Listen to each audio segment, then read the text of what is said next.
안녕하세요. 강남 삼성 성형외과의 박영진 원장입니다. 코로나 시기에 엔티에이징의 끝판왕이라고 하는 탈모까지 저희들이 공부를 많이 했었죠. 이미 유튜브로 약 2년에 걸쳐 수많은 줄기세포, 정구세포, 그리고 셀 시그널링 머티리얼에 대한 강의도 많이 했었는데 제가 한번 놓치고 있었던 게 있었습니다. 최근에 기사에서 우리 항남성 호르몬을 대체할 수 있는 탈모 예방 치료 화장품이 나왔다는 이야기를 제가 들었었는데 무심코 그냥 놓쳤다가 우연찮게 구글에서 논문을 찾게 되었습니다. 네이처지에 이 발표되었던 굉장히 그 임팩트 팩터가 높은 그런 훌륭한 논문이더라고요. 그래서 이게 탈모 환자한테는 굉장한 희소식이다라고 제가 이야기를 하고 논문을 통해서 한번 리뷰를 해드리려고 저번에 쇼츠를 한번 만들었었죠. 자, 본격적으로 과연 약품이라고 해야 될까? 이 물질이 어떤 물질인지, 그리고 과연 어떤 의미를 가지고 향후에 성형외과 피부과적으로 어떻게 사용할 수 있는지에 대해서 제가 상세히 한번 설명드리고자 합니다. 자, 제목을 보시면 새로운 탈모 치료제로서 항남성 호르몬제냐 아니면 나노 파티클을 활용한 세마이 RNA라는 이런 표현을 쓸게요. Self-Assembled Micelle Inhibitory RNA라는 바이오니아 회사에서 개발한 코스메르나라는 탈모 치료 화장품입니다.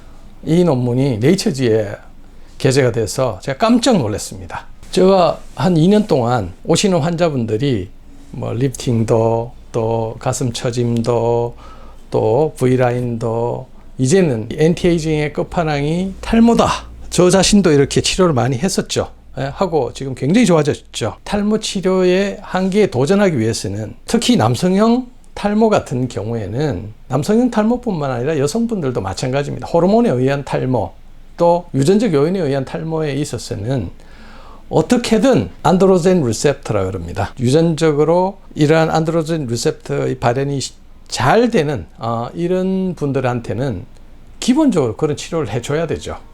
어떤 치료? 항남성 호르몬제라고 해서 프로페시아, 아보다트 대표적이죠. 이러한 안드로젠 리셉터를 블록을 하면서 탈모 치료를 해야 되는데 제가 이제까지 계속 집중했던 부분은 그거는 기본이고 우리는 탈모 예방, 머리 빠지는 게 목적이 아니고 정말 발모를 해야 된다. 그러기 위해서는 줄기세포가 필요했었습니다. 그래서 좋은 성과를 얻었죠. 그런데 이런 항남성 호르몬제를 복용하다 보니 부작용에 대해서 언급을 하지 않을 수가 없었습니다. 성적 욕구의 감소라든지 우울증이라든지 아니면 다른 여성형 유방 몇 가지의 부작용이 있는데 물론 그보다 시리어스한 부작용이 있는 것도 사실입니다. 그런데 획기적으로 남성 호르몬이 변화해서 안드로젠 리셉터에 작용하지 못하게끔 하고자 하는 이런 노력들이 사실은 많이 있어 왔죠. 항체를 만들어서 그 리셉터하고 이렇게 같이 결합을 해서 리셉터의 발현을 무력화시킨다든지 아니면 시그널링하는 펩타이드의 생성을 감소시키거나 또 무력화시킨다든지 그런 게 이제까지의 연구의 트렌드였는데 제가 생각하기에는 한 몇 년 있다가 나올 수 있다고 생각했던 그런 컨셉이 지난해 논문으로 발표가 되었고 올해 드디어 제품이 출시되었다고 합니다. 제가 그래서 깜짝 놀라서 홈페이지를 보고 급히 이렇게 논문 리뷰 시간을 가지게 되었습니다. 이 회사하고는 금전적인 financial relationship은 없다는 거 한번 말씀드리고 탈모 치료의 안드로제네틱 알로페시아 그러니까 남성형 유전성 탈모에 있어서 그러니까 결국 유전성 탈모에 있어서의 새로운 가능성에 어떤 게 있느냐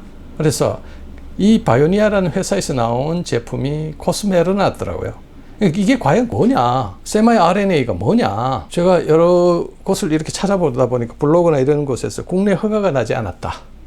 그런데 세계적인 트렌드는 이 기술을 자세히 살펴보니까 밤을 새면서까지는 아니지만은 이제 꽤 깊이 찾아보니까 오래전부터 연구를 하셨어요. 이 부분이 단순하게 탈모뿐만 아니라 나름대로 신약 개발이라든지 항암제 치료에 활용할 수 있는 이런 굉장한 테크놀로지더라고요. 그래서 향후 미래는 어떨까? 근데 제가 암 환자를 치료하는 그런 의사는 아니지 않습니까?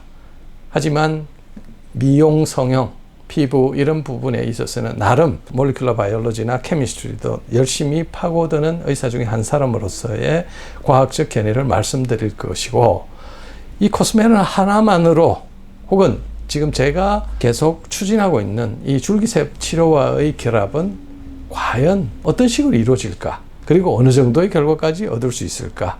한번 정리해서 말씀드리도록 하겠습니다. 그 전에 우리 기본적으로 요 정도의 상식은 가지고 있으셔야 이 아마 코스메르나라는 이 화장품을 이해를 하실 수 있을 겁니다.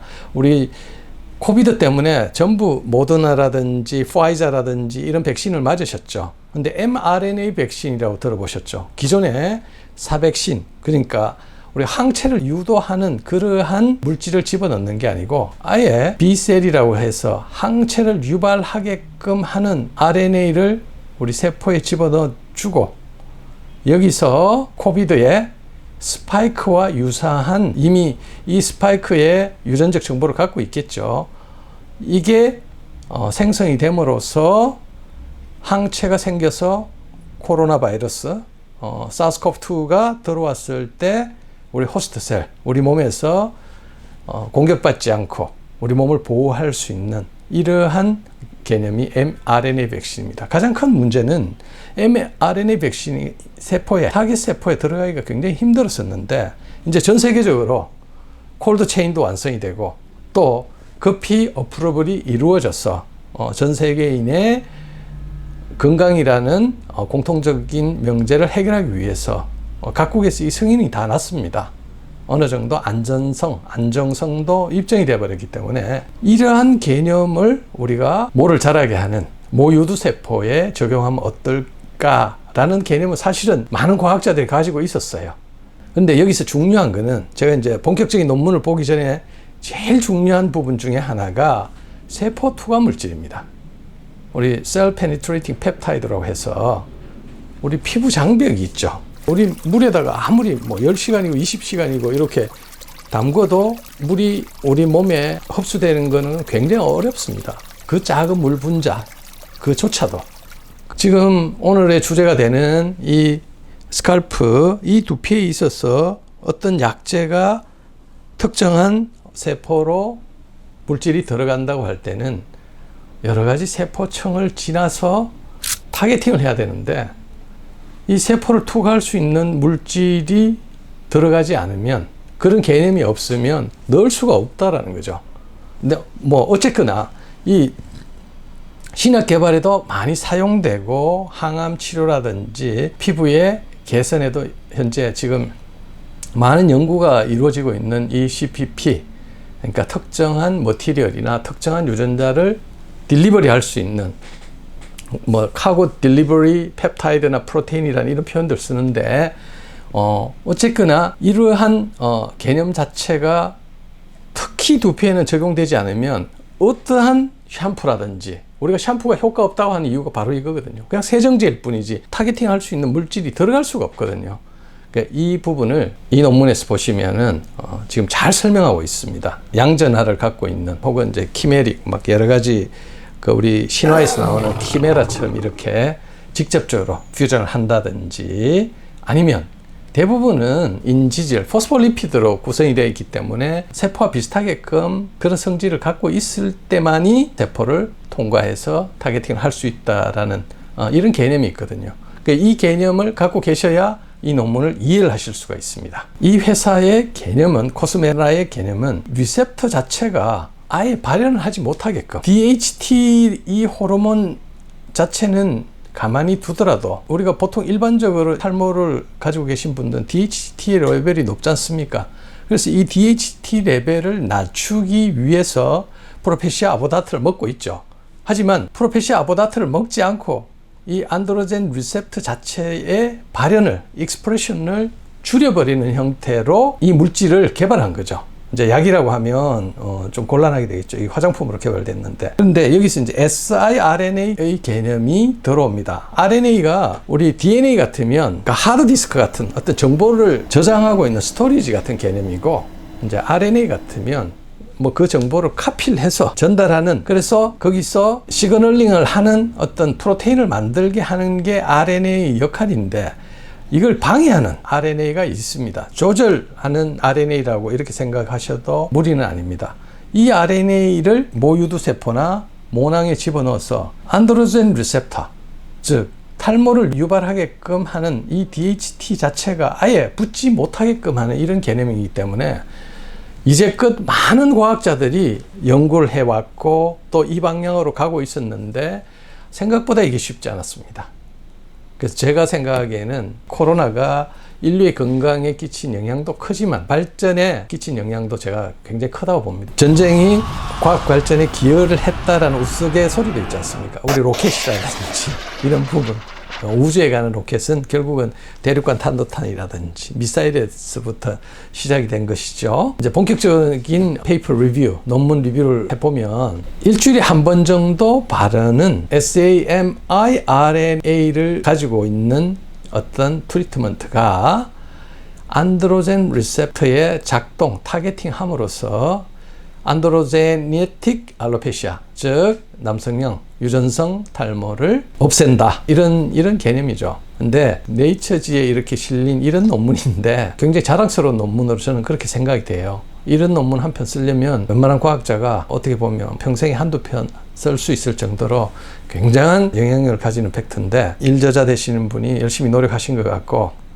제가 쭉 리뷰하다 보니까 여기 박한호 회장님이시죠? 이분이 나름 예전부터 연구를 많이 하셨더라고요. 그래서 제가 하이라이트를 이렇게 한번 쳐봤습니다. 하이라이트 친 부분 중에 이렇게 보면 DHT 안드로젠 리셉터 시그널링, 그러니까 DHT와 안드로젠 리셉터가 잘 붙어서 안드로제닉 알로페시아의 발현에 아주 강력하게 이렇게 관여하고 있다라는 이런 내용인데, semi-RNA 나노파티클 타입의 siRNA, 그러니까 제가 방해를 하는 RNA라고 그랬죠. 이게 안에 들어갔어. 즉 semi는 self-assembled micelle inhibitory RNA입니다. 그러니까 소위 내 몸에서 안드로젠 리셉터의 RNA 발현을 siRNA가 못하게 함으로써 안드로젠 리셉터를 무력화시키는 이런 내용이죠. 이 중에서 semi-RNA 중에서도 좀 포텐트한 게 있습니다. 547개 중 semi-RNA 중에서 그 중에 이 강력한 68번 이 semi-RNA가 들어갔을 때 안드로젠 리셉터가 확연하게 익스프레션, 발현하는 게 줄어들더라 라는 그런 동물 실험과 임상 데이터까지 다 냈었고요. 그리고 혈액이라든지 아니면 조직에서도 사이토톡시시티, 세포 독성도 거의 없었고, 그리고 이중맹금 테스트를 했을 때 고용량에서의 24주에 있어서 상당히 좋은 효과, 나중에 이게 나오겠지만은 4% 이상의 증모 효과가 있었기 때문에 저는 획기적인 논문으로 그렇게 생각을 하고 있습니다. 시간이 이게 너무 깁니다. 임상 데이터까지 제가 다 설명하려면 1시간이 되어도 부족한 시간이 되기 때문에 일단 오늘의 동영상은 여기서 일단 자르고요. 다음 편 2편에서는 실험 결과가 어떻게 나왔고 과연 동물 실험이나 임상 결과가 우리가 원하는 정도까지 남았는지에 대해서 다시 한번 또 정리하고, 그리고 이 화장품이 가지는 의미에 대해서 제가 자세히 한번 더 추가로 설명드리도록 하겠습니다. 네, 감사합니다.